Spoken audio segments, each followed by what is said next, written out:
Kamal sir ரசிகர்களுக்கு ஒரு special வணக்கம். மணி சார் ரசிகர்களுக்கு ஒரு ஸ்பெஷல் வணக்கம். ரெஹ்மான் சார் ரசிகர்களுக்கு ஒரு ஸ்பெஷல் வணக்கம். சிம்பு அவர்கள் ரசிகர்களுக்கு ஒரு ஸ்பெஷல் வணக்கம்.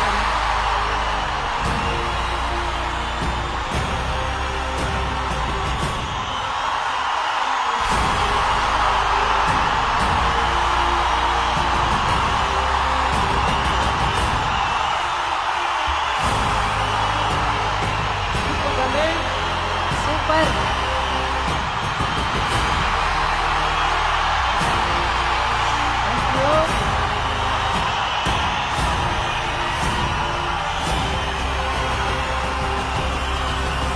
Thank you for the love.